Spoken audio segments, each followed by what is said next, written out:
শুধুমাত্র কোনোহা ভিলেজেই আমরা একের পর এক রোগ নিনজা দেখতে পাই। কেউ প্রতিশোধের নেশায়, কেউ বা ছ্যাঁকা খেয়ে, অথবা কেউ অমর হওয়ার জন্য। বাট হোয়াট ইফ কোনোহাতে যত খারাপ কিছু হয়েছে এমন কিছুই হতো না? কেমন হতো যদি কোনোহার কোনো শিনোবি কোনোহাকে বিট্রে করতো না? মাদারা থেকে শুরু করে ওবিটো এবং ওরোচিমারু কোনোহার উপর লয়াল থাকতো, আর কেউ সুইসাইডও করতো না।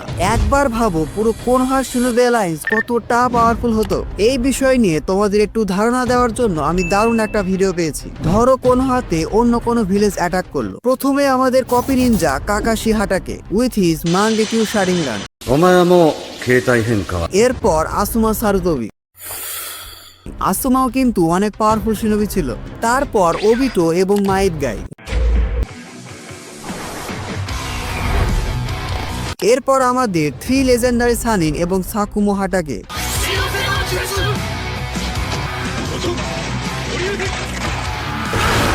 তারপর ইতাচি, শিশুই এবং ফুগাকু উচিহা।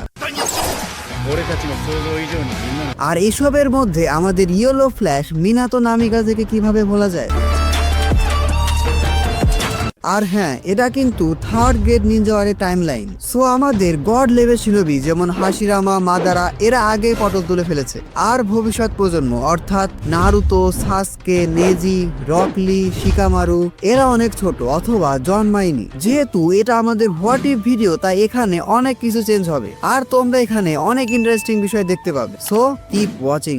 একদম শুরুতে মাদারাও রোগ নিনজা হয়নি, তার মানে হাশিরামার সাথে মাদার কখনো ঝামেলায় হয়নি। তারা দুজনেই সময়ের সাথে সাথে বৃদ্ধজনিত কারণে মারা গেছে। এরপর আসো টোবিরামার জেনারেশন নিয়ে। টোবিরামার টাইম লাইনেও খুব একটা পরিবর্তন আসবে না, সবকিছু অরিজিনাল টাইম লাইনের মতোই হবে। পার্থক্য শুরু হবে হিরোজেনের টাইম লাইন থেকে। প্রথমত উচিহা ম্যাসেকার হবে না। সো আমাদের উচিহারা কোনোহার সাথেই থাকবে। ফুগাকু, শিশুই, ওবিতো, ইতাচি সবাই। মিনাটো, সাকুমো হাটাকে, 3 লেজেন্ডারি সানিন এদের মতো ট্যালেন্টেড, এক্সপিরিয়েন্স এবং কাগে লেভেল শিনোবিও থাকবে কোনোহার কাছে। তাহলে একবার ভাবো পুরো কোনোহার শিনোবি অ্যালায়েন্সটা ঠিক কেমন হবে।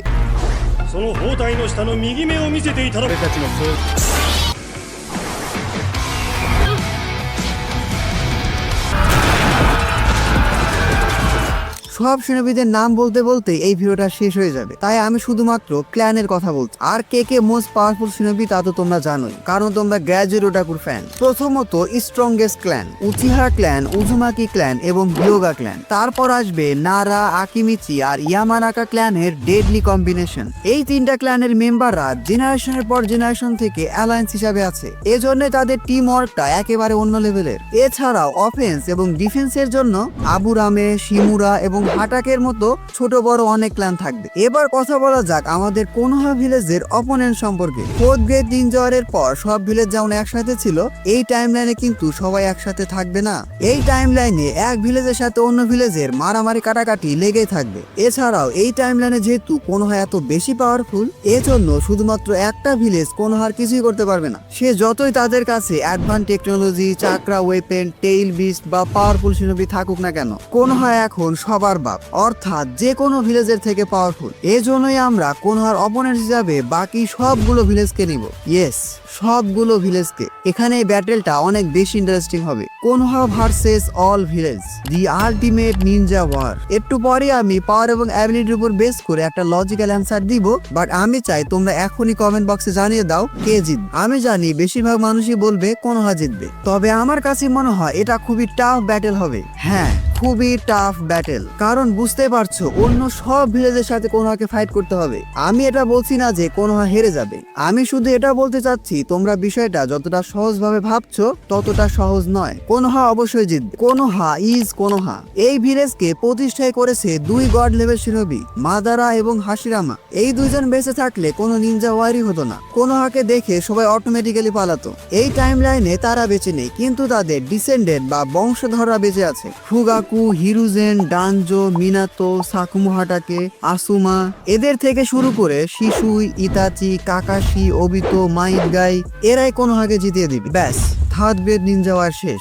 তবে বিষয়টা এতটা সহজ নয়। কোনোহা অবশ্যই জিতবে, তবে বিষয়টা এমন হবে না যে কোনোহার কোনো লস হবে না। ভুলে গেলে চলবে না যে আমরা অন্যান্য সব ভিলেজের সাথে ফাইট করতে যাচ্ছি। অন্যান্য সব ভিলেজ তাদের কাছেও কিন্তু কাগে লেভেল শিনোবি থাকবে। এছাড়াও প্রত্যেকটি ভিলেজের কাছে এক একটা টেইল বিস্ট, তাদের unique fighting style, shinobi alliance সবকিছু থাকবে। এজন্য তাদেরকে আন্ডার এস্টিমেট করলে হবে না। সবশেষে আমি এটাই বলতে চাই যে দ্য আল্টিমেট নিনজা ওয়ার অর্থাৎ কোনোহা ভার্সেস অল ভিলেজ, এই ফাইটিং এ কোনোহা অবশ্যই জিতবে, বাট কোনোহা অনেক কিছু হারাবে। যাই হোক, এখানে অনেক কিছু হতে পারে, আমরা সেই পসিবিলিটির দিকে না যাই। থার্ড গ্রেড নিনজা ওয়ার শেষ, কোনোহা জিতে গেছে। এবার আসি আমাদের নেক্সট জেনারেশন অর্থাৎ নারুতো এবং সাসকের জেনারেশনকে নিয়ে। এই জেনারেশনের হোয়াট ইফ স্পেশালটা আরো ইন্টারেস্টিং হতে চলেছে, কারণ এই জেনারেশন তাদের প্রিভিয়াস সব শিনোবিদেরকে সারপাস করেছিল। এই টাইম লাইনে সাসকে এবং নারুতোর লাইফটা অতটা খারাপ হতো না। অনেকে এখন মনে করতে পারো তাহলে তো এই দুজনের ক্যারেক্টার ডেভেলপমেন্টই হবে না, কারণ তাদের লাইফটা অনেক সুখের হবে, তাদের কাছে কোনো গোল থাকবে না পাওয়ারফুল হওয়ার। কিন্তু না, বরং এর উল্টো, তাদের আরো ভালোভাবে ক্যারেক্টার ডেভেলপমেন্ট হতো। একবার ভাবো নারুতোর টিচার কে হতো? মিনাতো, যে কিনা তাকে ফ্লাইং রাইজিন, রাসিনগান, পারফেক্ট চাকরা কন্ট্রোল এগুলো শেখাতো। কুশিনা তাকে বিভিন্ন সিলিং টেকনিক, উজুমাকিদের ফরবিডেন জুৎসু এসব শেখাতো। হিরুজেন, কাকাশি, ওবিতো, মাইট গাই তাকে একে একে 5 চাকরা নেচার, নিনজুৎসু, গেনজুৎসু এবং তাই জুৎসুতে এক্সপার্ট বানিয়ে দিত।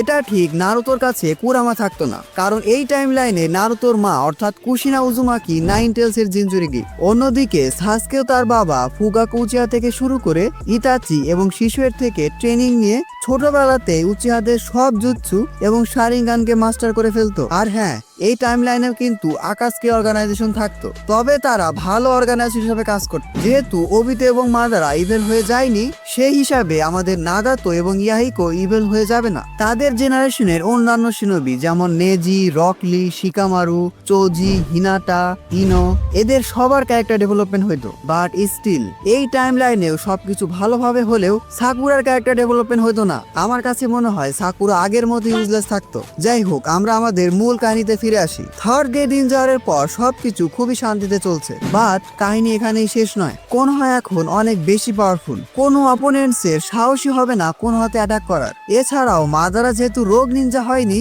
তার মানে ফোর্থ গ্রেড নিনজা ওয়ারও হবে না। নাকি হবে? Yes, fourth grade ninja war ঠিকই হবে, তবে একটু অন্যভাবে। ভুলে গেলে চলবে না যে পুরো নারুতো ভার্সের সবচেয়ে পাওয়ারফুল এবং ডেঞ্জারাস ভিলেনরা কিন্তু এখনো বেঁচে আছে, দা ওৎসুৎসুকিস। না, কাগুয়া ওৎসুৎসুকির কথা বলছি না। এই টাইম লাইনে কাগুয়া রিভাইভ হবে না। এই টাইম লাইনে আমাদের অপোনেন্টস হিসাবে আরো পাওয়ারফুল ভিলেন থাকবে। ইয়েস, ইশিকি ওৎসুৎসুকি। ইশিকি কিন্তু কাগুয়ার সাথে পৃথিবীতে এসেছিল, কিন্তু কাগুয়া তাকে ধোকা দিয়ে লর্ড টেনজির সাথে এনজয় করতে থাকে। কাগুয়া না থাকলেও তার নাজায় সন্তান ব্ল্যাক জেটসু কিন্তু থাকবে।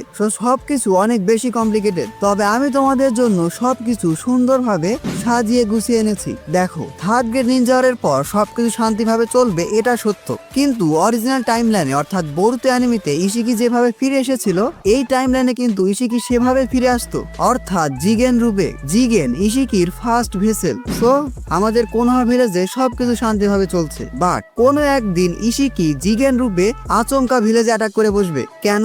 পারফেক্ট জিনচুরিকি খোঁজার জন্য। কারণ ইশিকির প্রথম ভেসেল অর্থাৎ জিগেনের মেয়াদ প্রায় শেষ। জিগেনের বডি আর কয়েকদিন পরে ডিস্ট্রয় হয়ে যাবে। এজন্য ইশিকির এখন প্রয়োজন পড়বে একটা স্ট্রং ভেসেল। এখন ইশিকির এই স্ট্রং ভেসেল হিসাবে আমি কাকে রেখেছি জানো? ইয়েস, আমাদের নাগাটো উজুমাকিকে। এই টাইম লাইনে ইশিকির জন্য নাগাটোর থেকে পারফেক্ট ভেসেল আর হবেই না। নাগাটো যেহেতু ইশিকির থেকে অনেক বেশি উইক, তাই ইশিকি নাগাটোকে খুব সহজে হারিয়ে দিবে এবং তার ভেসেল বানিয়ে ফেলবে। আর হ্যাঁ, এই টাইম লাইনে কিন্তু নাগাটোর কাছে রিনেগান নেই, এমনকি মাদারার কাছেও রিনেগান ছিল না, কারণ এই টাইম লাইনে মাদারা হাশিরামার সাথে কখনো ডেথ ব্যাটেলই করেনি। রিনেগান না থাকায় নাগাটো আগের তুলনায় অনেক উইক, তাই জিগেনকে ছেড়ে ইশিকি এখন নাগাটোকে তার ভেসেল বানালো। একে তো সে একজন পিওর উজুমাকি, দ্বিতীয়ত তার কাছে রিনেগান না থাকলেও সে, ইয়াহিকো এবং কোনান মিলে অনেক পাওয়ারফুল হতো। অরিজিনাল টাইম লাইনে এদেরকে ট্রেন করেছিল মাস্টার জিরায়া, কিন্তু এই টাইম লাইনে তাদেরকে ট্রেনিং করেছে 3 জন লেজেন্ডারি সানিনি। ইয়েস,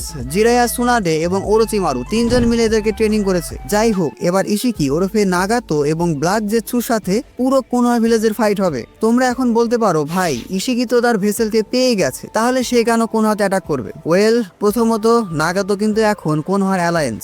ইশিকি তাকে তার ভেসেল বানিয়েছে। দ্বিতীয়ত ইশিকির এখন দরকার পড়বে চাকরা। এই চাকরার জন্য সে নাইন টেল বিস্ট অর্থাৎ কুশিনার পিছনে পড়ে যাবে। আর পুরো কোনোহা স্পেশালি মিনাতো তো এটা কখনোই হতে দিত না। এখানে তোমাদের বলে রাখা ভালো, মিনাতো কিন্তু এখন প্রেজেন্ট হোকাগে। এবার সবকিছু একটু গুছিয়ে ভাবো। আমাদের অপোনেন্টস হলো ইশিকি ওৎসুৎসুকি, যে কিনা নাগাতোর মতো একটা স্ট্রং ভেসেল নিয়ে আছে। আর তার সাথে আছে ব্ল্যাক জেৎসু, যে কিনা খুব সহজে পুরো একটা জেৎসু আর্মি পয়দা করতে পারবে। জেৎসু এখানে ইশিকির সাথ কেন দিয়েছে জানো? কাগুয়াকে রিভাইভ করার জন্য। যাই হোক, এবার তোমরাই বলো পুরো কোনোহা কি ইশিকিকে হারাতে পারবে? ইশিকির পাওয়ার এবং অ্যাবিলিটি কিন্তু কাগুয়ার থেকেও অনেক বেশি। ইশিকি কিন্তু মোমোশিকির থেকেও পাওয়ারফুল। এছাড়াও বরুতো অ্যানিমিতে যারা ইশিকির সাথে নারুতো এবং সাসকের ফাইটটা দেখেছো, তারা জানো ইশিকি ফুল পোটেনশিয়ালে আসলে তার সামনে কেউ দাঁড়াতে পারবে না। আর ইশিকি এখন ফুল পোটেনশিয়ালে। পুরো কোনোহা সবগুলো ক্ল্যান উচিহা, হিয়োগা, উজুমাকি এমনকি হোকাগে মিলেও ইশিকিকে আটকাতে পারবে না। বাকি সবার কথা বাদে দাও। ইয়েস, ইশিকি এতটাই পাওয়ারফুল। এখন তোমাদের অনেকের কাছে প্রশ্ন আসতে পারে, তাহলে ইশিকিকে কিভাবে হারানো যাবে? আর এখানে আসবে আমাদের এই টাইম লাইনের বেস্ট প্লট টুইস্ট। ওরোচিমারু আর কাবুটো মিলে আমাদের প্রিভিয়াস জেনারেশনের সবগুলো লেজেন্ডারি শিনোবিদের রিইনকার্নেট করবে। এমনকি উজুমাকি ক্ল্যানের হেড আশিনা উজুমাকিকেও জিন্দা করা হবে।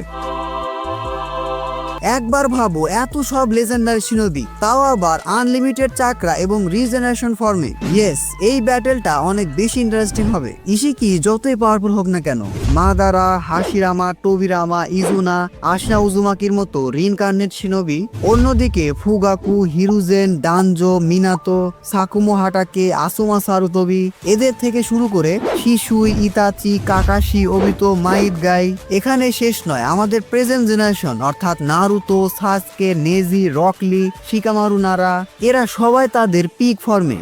ও ভাই, ভাবতেই কেমন লাগতেছে। আমার কাছে মনে হয় এত পাওয়ারফুল শিনোবি অ্যালায়েন্সের সামনে ইশিকি দাঁড়াতে পারবে না। অ্যান্ড ইয়েস, এরা সবাই মিলে ইশিকিকে হারিয়ে দিবে। হারিয়ে দিবে মানে এটা না যে তাকে মেরে ফেলবে। ভুলে গেলে চলবে না যে ইশিকি কিন্তু একজন গড। কোনোহার কাছে খুবই ইন্টেলিজেন্ট, পাওয়ারফুল এবং স্মার্ট শিনোবি থাকবে। তারা সবাই মিলে নাগাতো থেকে ইশিকিকে আলাদা করে তারপর তাকে সিল করে দিবে। ব্যাস, ইশিকির খেল খতম। তবে বিষয়টা যতটা সহজ শোনাচ্ছে ততটা সহজ কিন্তু নয়। পুরো শিনোবি অ্যালায়েন্স দুই পক্ষে কাজ করবে। এক পক্ষ ইশিকিকে থামাবে, আরেক পক্ষ কাজ করবে ইশিকিকে সিল করার জন্য।